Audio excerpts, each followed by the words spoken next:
He had never walked into a room quietly in his life.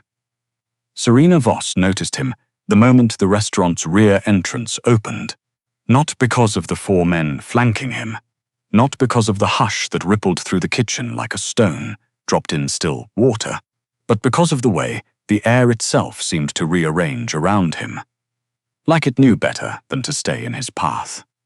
She kept her eyes on the reservation ledger, kept her pen moving, kept her breathing even. Don't look up. Don't make yourself visible. Don't exist. That was the trick she had mastered over 3 years of working the front desk at Corelli's. When powerful men walked in, you became part of the furniture. You smiled at the right moments. You confirmed the right tables. And you made absolutely certain. Your eyes never lingered long enough to become a problem. The man's name was Nikolai Rourke. She had never met him. She had never needed to. His name appeared in the back pages of financial reports she processed for the restaurant's silent partners, buried in shell company references, disguised behind holding groups with innocuous names like Meridian Capital and Lakeshore Acquisitions. Serena had a gift for numbers. She always had. And numbers, unlike people, never lied about what they were. Nikolai Rourke was the reason Corelli's had never once been audited. The reason the city's most aggressive restaurant inspector somehow always scheduled his visits when the kitchen was at its cleanest. The reason 3 of the restaurant's competitors had quietly shuttered in the past 18 months. He was, in the language of the street that Serena had learned purely by accident, and never by choice, the man who owned the quiet. She was still not looking up when his footsteps stopped in front of her desk. The silence that followed was not the ordinary kind. "The Marchetti reservation," said a voice that was low and entirely unhurried. 8 o'clock. Serena looked up. He was taller than she had imagined, though she had not realized until this moment that she had imagined him at all. Dark hair, silver at the temples. A jaw that looked like it had been set in permanent disapproval of everything it had ever encountered. His eyes were a grey so pale they were almost colorless, and they were fixed on her, with the particular quality of attention she associated with men who were accustomed to having their questions answered before they finished asking them. He was also, she registered with a small clinical detachment, looking at her the way certain men looked at women like her, the slow, dismissive drag of an assessment that had already reached its conclusion before it began. She smiled, the smile she reserved for this exact species of moment. "Of course, Mr. Marchetti's party is already seated." She reached for the house phone. "I didn't ask to be escorted," he said. She set the phone down. "My apologies. The private dining room is through the bar, second door on your left." He didn't move. She waited. "You're new," he said. It wasn't a question. It was an observation offered in the tone of a man noting that a piece of furniture had been rearranged without his permission. 3 years, she said pleasantly. So not especially. Something shifted almost imperceptibly in that pale gaze. Not surprise. Not quite. Something more like the recalibration of an instrument that had expected a different reading. 3 years, he repeated. "Is there something I can help you with, sir? Or would you prefer to find the room on your own?" The man standing slightly to his left, broad-shouldered, with the watchful eyes of someone who catalogued threats for a living, made a small, involuntary movement, like he was bracing for something. Nikolai Rourke looked at her for another long moment. Then he walked past her desk without another word and disappeared through the bar. Serena exhaled, picked up her pen, made a small, meaningless note in the margin of the ledger just to give her hand something to do. 3 years, she thought. 3 years, and you have never once been stupid enough to be noticed. She was, it seemed, about to ruin that streak. He came back 3 weeks later, not for the Marchetti reservation this time. His name was on the books under his own. A corner table, a Thursday evening, 7:30, party of 1. Serena had seen it that morning and felt the specific variety of unease that she associated with things she could not control. She had considered calling in sick. She had not, because she was not the kind of person who called in sick over things she could not control. He arrived at 7:26. She knew because she had not been watching the door, and yet somehow she knew the exact moment it opened. "Miss Voss," he said, stopping at her desk. Different from the last time, deliberate. He had looked her up. She absorbed this information without letting it reach her face. "Mr. Rourke, your table is ready. Can I have someone take you through?" "The same table as last time. You haven't dined with us before, sir. Corner, east wall, away from the piano." She checked the floor plan on the screen in front of her. "Yes, that's correct. Good, he didn't move. You remembered, I read your reservation. The reservation didn't specify." She looked up at him. The pale eyes were doing that thing again, that quality of attention that felt less like interest and more like excavation. Like he was looking for the specific point at which she would flinch. She had spent a very long time learning not to flinch. "I make notes," she said, "about guest preferences. It's part of the job. Most front desk staff don't make notes about guests they've never formally served. Most guests don't come back and test whether they did." The silence that followed lasted approximately 3 seconds. Then something happened to the corner of his mouth that might, in another man, have been the beginning of a smile. "Corner table," he said, "east wall, and tell whoever does the wine service tonight that if they offer me the Barolo before I ask, I'll find another restaurant. I'll pass it along," she said, and reached for the house phone. She heard him moving toward the bar. She did not watch him go. Her hand, she noticed, was perfectly steady on the phone. The night things changed was a Tuesday in October, and it had nothing to do with her. Or rather, it began with nothing to do with her, which was the problem. Corelli's had 2 private dining rooms.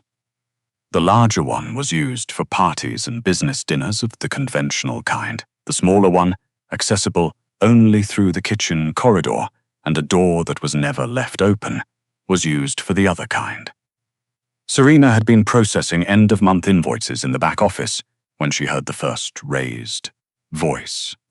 She had learned over 3 years to categorize sounds in this restaurant the way a meteorologist categorized cloud formations. Not because she wanted to predict storms, but because she wanted to know when to take cover. This was not a cover-worthy sound. This was 2 men with too much pride and too much wine disagreeing about money. She kept working. The second sound was different. It came 20 minutes later through the wall she shared with the small corridor that ran behind the private room. A sound like furniture moving. Then the specific quality of silence that follows a sound like that. She stood up. She did not know why she stood up. She could construct no reasonable explanation for why Serena Voss, who had spent 3 careful years being invisible, who processed numbers for people whose names she was not supposed to know, who had a very clear and self-preserving understanding of what happened to people, who noticed the wrong things at the wrong time.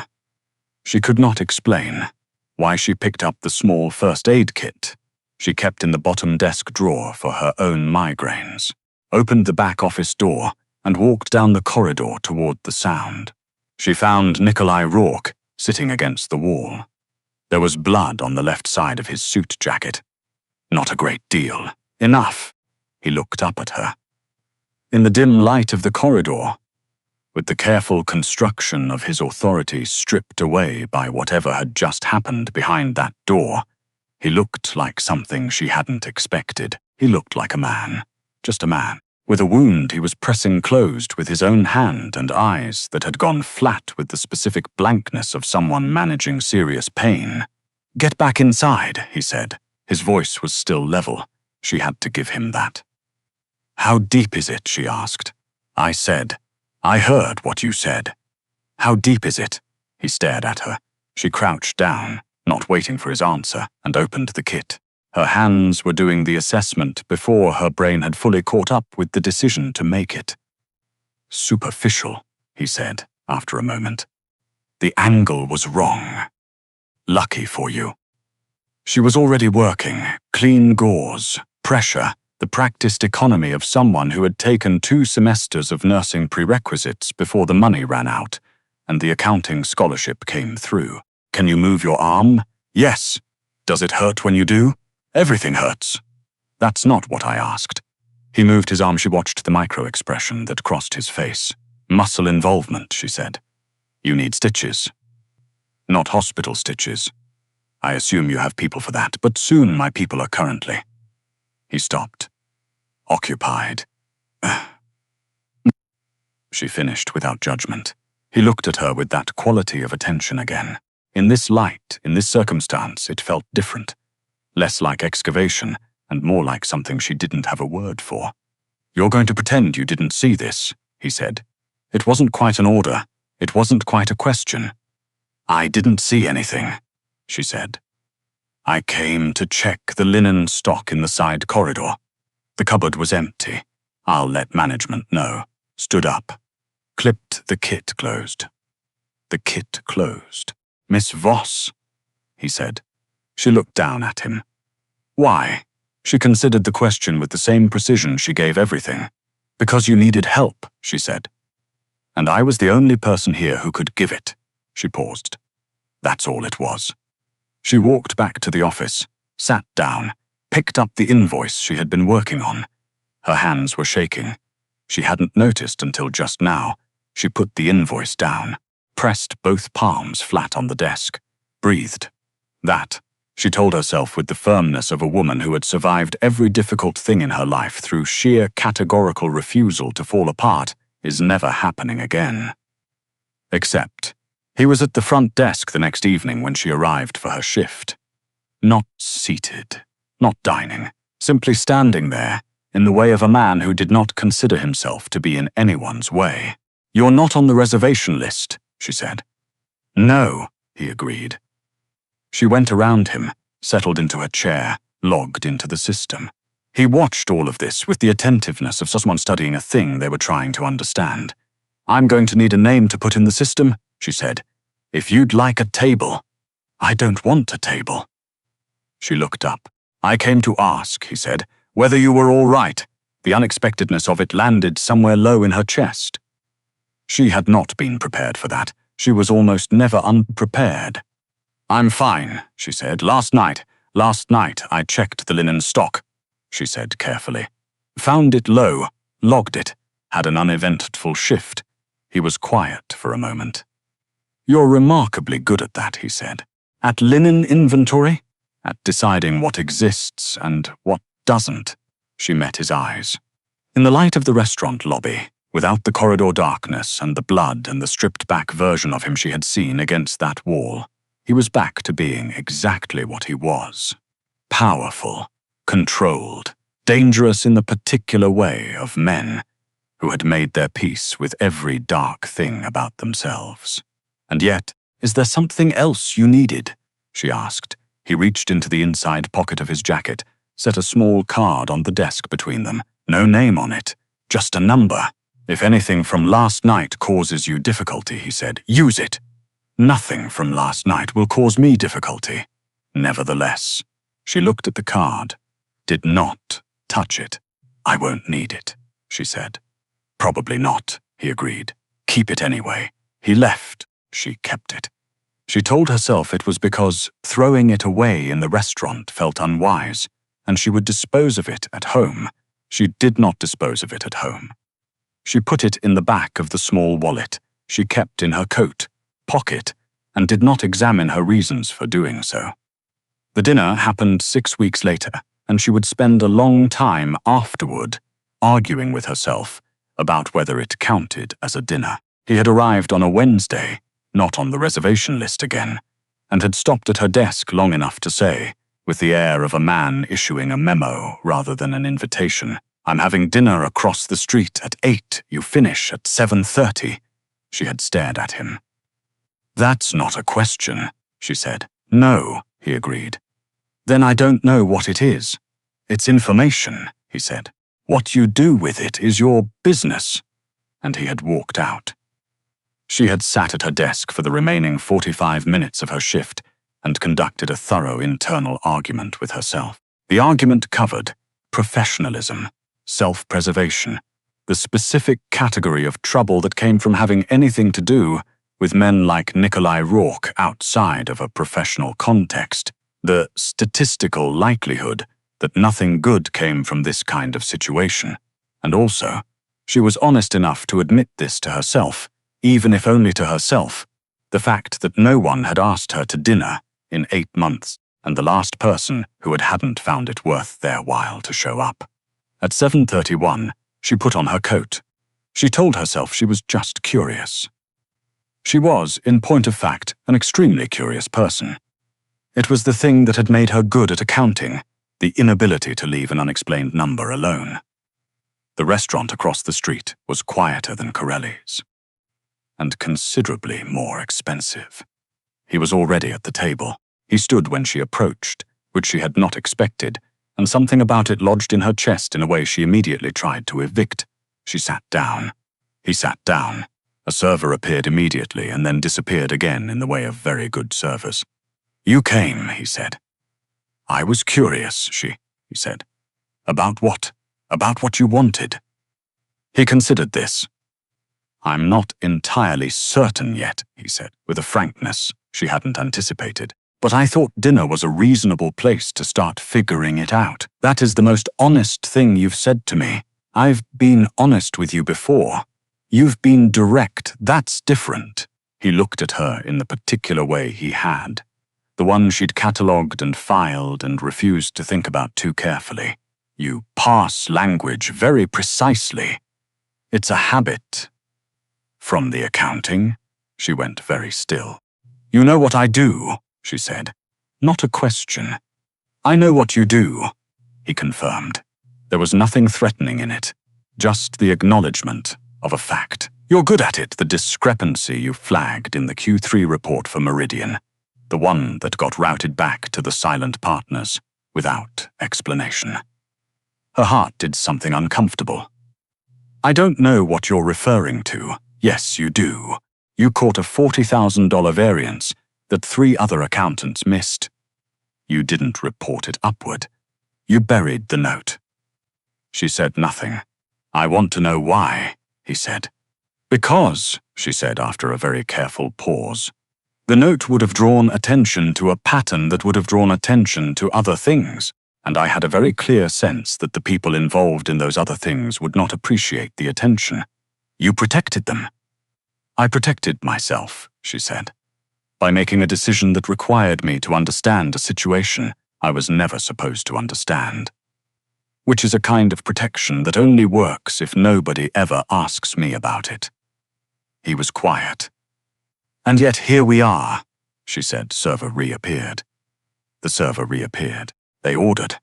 The conversation moved to other things, easier things. She found, to her surprise, that he had opinions about architecture and about the particular way that Chicago winters had a personality that other cities' winters lacked. He listened when she spoke about things that had nothing to do with restaurants or accounting, or the careful geography of not being noticed. He listened in the way of a man who was not already composing his response. It was, she thought, the most dangerous thing about him.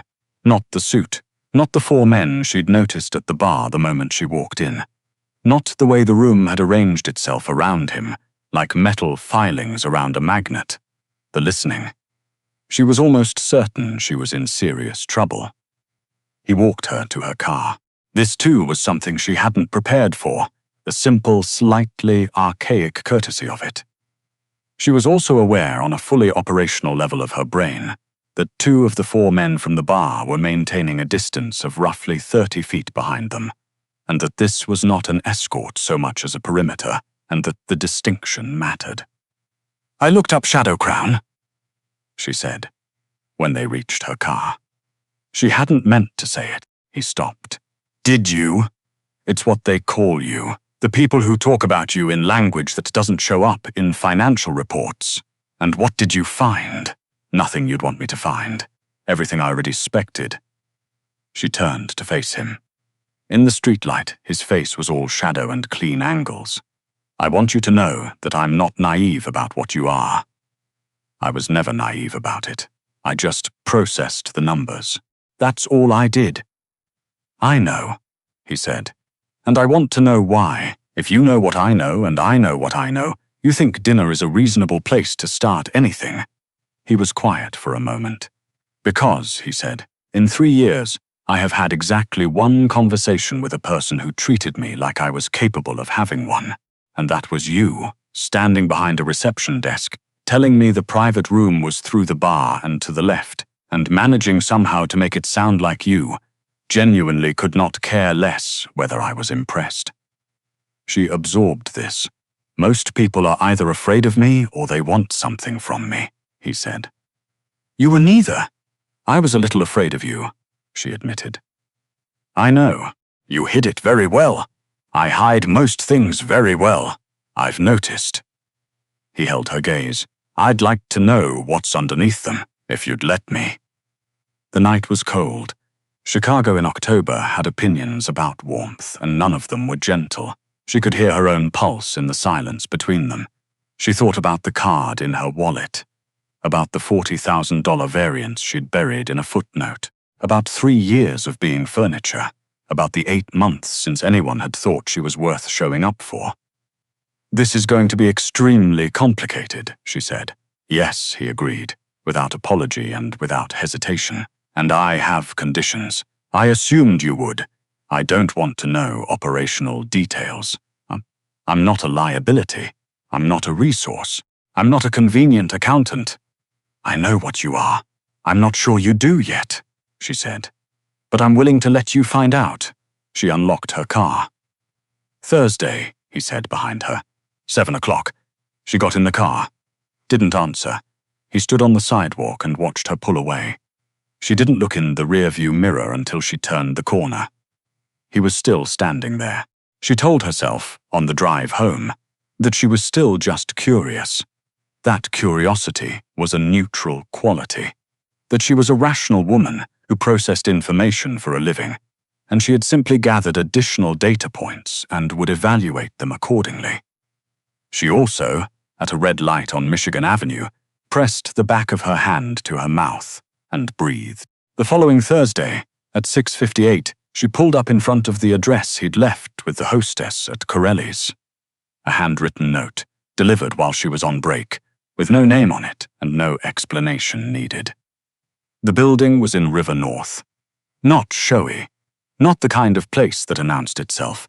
That, she thought, was exactly what she should have expected. He was waiting at the door, not one of his men. Him, in a slightly less armored version of himself, dark jacket, no tie, looking like a man who had made a small, deliberate concession toward an evening that was different from his ordinary ones. She got out of the car. You're 2 minutes early, she said. I was here at 6:45, he said. Something opened in her chest, slow and warm and entirely inconvenient. She had spent 3 years making herself smalls so that nothing could touch her. She had built an economy of invisibility and lived in it like a very sensible apartment, small, efficient, comfortable, hers. She was looking at the thing that was going to rearrange all the furniture. She knew it. She was clear-eyed and precise, and she knew it exactly. She straightened her coat. I have another condition, she said. Tell me.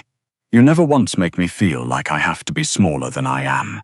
Not physically, not professionally, not in any room, in front of any person, for any reason.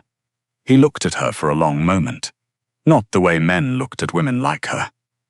Not that particular assessment with its prefabricated conclusion. He looked at her the way he'd looked at her in that corridor, against the wall, with his hand pressed to his own wound and his armor stripped clean away. Like she was the most grounded thing in the room. Serena, he said. Not Miss Voss, not the careful professional distance of the past weeks, just her name, in a voice that had apparently decided it was done being careful. I have been rearranging my Thursday evenings for 6 weeks. She almost smiled. That's not an answer, she said. No, he agreed, but it's what I've got. He opened the door. Come in. I made dinner, which is going to be terrible, and I want you to tell me exactly what's wrong with it." She stepped inside. The door closed behind her. Outside, on the street, the city went on being Chicago in October, cold and opinionated, and full of people who had made peace with complicated things. Inside, Serena Voss, who had spent 3 years being furniture, sat at a table across from the most dangerous man she had ever catalogued, and picked up her fork and decided that being seen was, possibly, worth the risk. Nikolai Rourke watched her taste the food, and for the first time in longer than he could measure, the thing that lived in the space behind his sternum, the cold, managed, carefully maintained distance he kept between himself and every living thing, shifted, not gone, but moved, like furniture rearranged.